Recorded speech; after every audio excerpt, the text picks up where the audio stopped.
What's going on, everyone? As you can hear, the roosters are crowing. It's a cloudy morning out in North Carolina, but got the Outlander loaded up. I actually have to take it to the dealership to have another key program for it. For you, those of you that don't know about Can-Ams, they have programmable keys. They basically all look the same, but they're all programmed to the machine. So we have a new one here that we got ordered, and it finally came in. The chickens, they just want attention there. But got a new key ordered. We're gonna go have them get it programmed. Also got to meet someone for a yard trailer here in a few moments so that I can stop pulling wood around the property in a wheelbarrow, and we can hook it up to the Outlander. So a whole lot easier to be able to pull those logs around from those trees we dropped.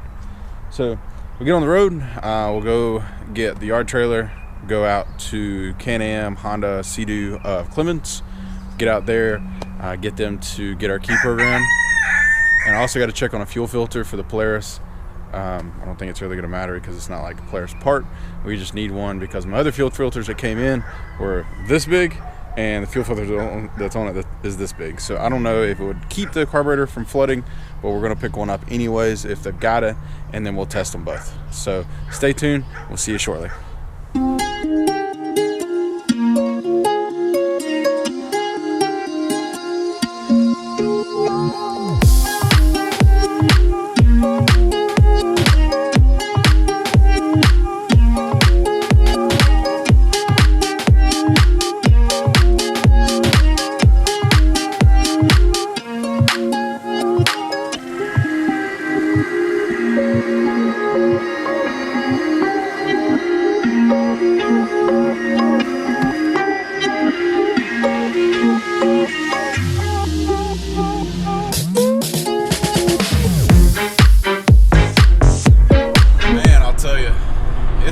Busy day out as far as traffic goes. It's Tuesday, and sometimes around the General Triad, you just never know. Like, does this many people travel for work? Are people working? Are people off? Which I guess school's been closed for, I don't know. I think it's closed Friday, closed yesterday. I don't know if it closed today. Hopefully, to all the parents out there to support. Hopefully, they got school today. So.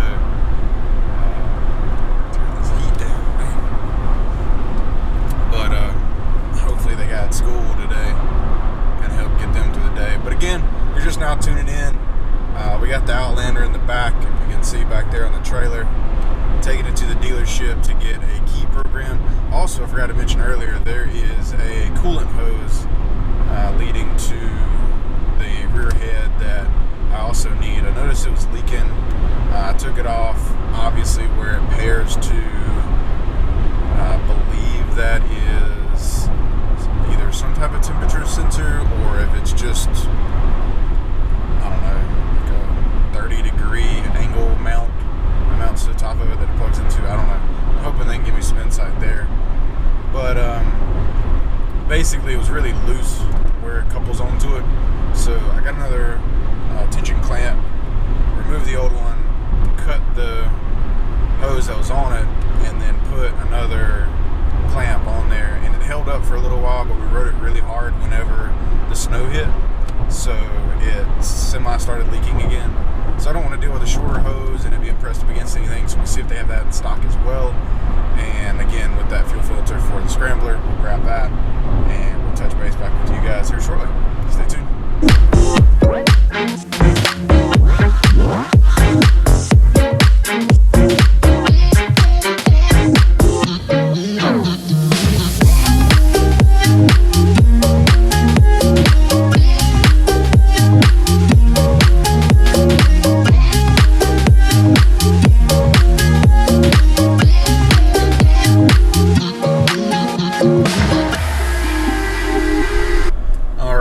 So getting that yard trailer took way longer than expected.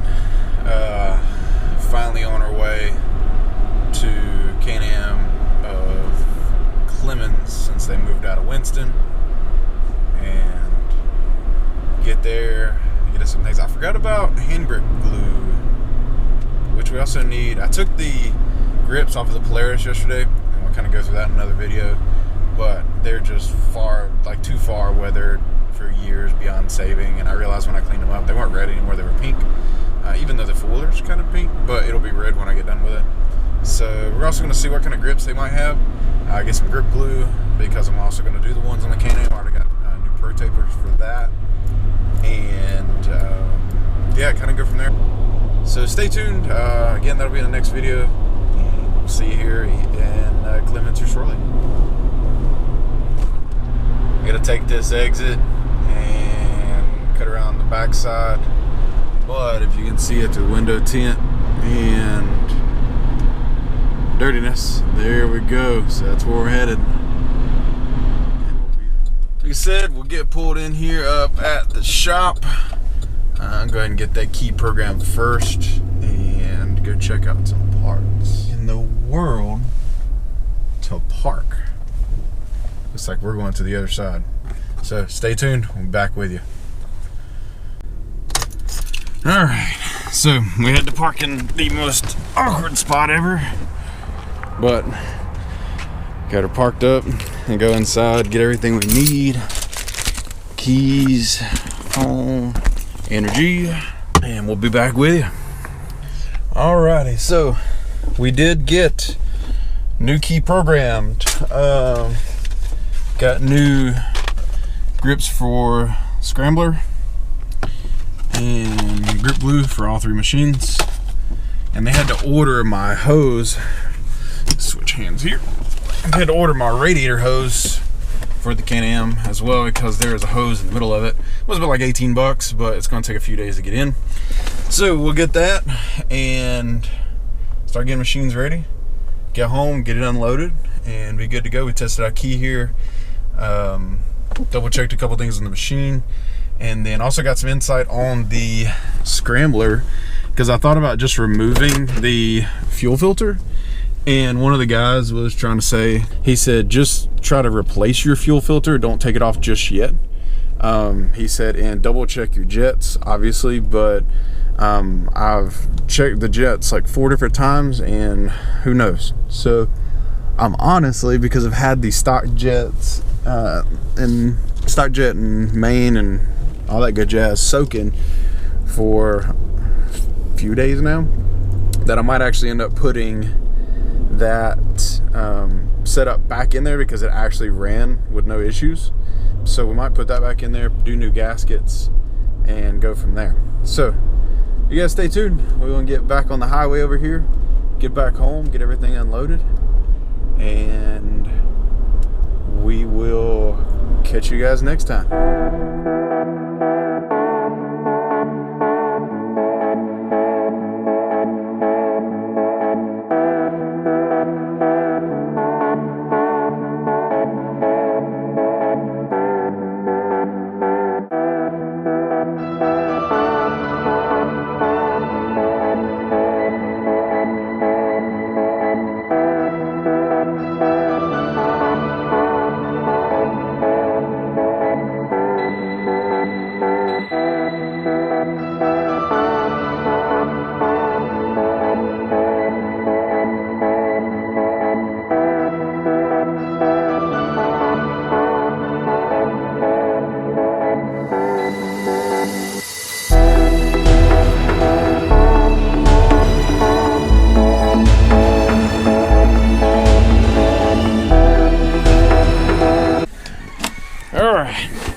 So now that we've got everything settled back in,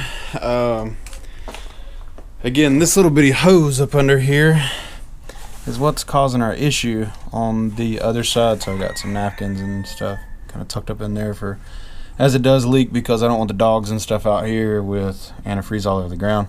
So I got another one of those hoses ordered. It was like $18. It was great. And then I took the seat off, so put the toolbox back on in case we need to throw anything in there. We're ready to get those wheels and tires on, so either tomorrow or the next day we'll get this thing jacked up and we'll get the Mayhems off and the MSAs, put the stock ones back on so we can kind of get around the yard a little bit easier and finally take it on some rides, even though that hose is leaking. It's not leaking that bad. Again, these racks we're going to completely redo. We're going to pull these racks off after we're done with the scrambler over there. We'll pull these racks off, we'll redo the plastics all together, take all the decals off of it, get that cleaned back up. And by no means is this going to be a show machine. We're going to take it out in the woods. We're going to be mean to it. But I kind of want to bring it back to its former glory before we do that. Ain't nothing wrong with that, right? Take care of your machines. And we'll get all new decals on it. And we're actually going to use a spray-on bed liner for these rails here. That's got like a priming agent built into it or mixed into it, whatever you want to say. So that way we don't have to prime it either. It just goes on and it cures. But we're going to have to get this garage pretty hot so that, you know, this temperature, unless it gets warm for a couple days, we're not going to have a chance at it. So, but we'll at least get them grind it down. And yeah, we'll go from there, kind of get some other things and get some other things done. And also back here, we finally got the 250 in here the other day.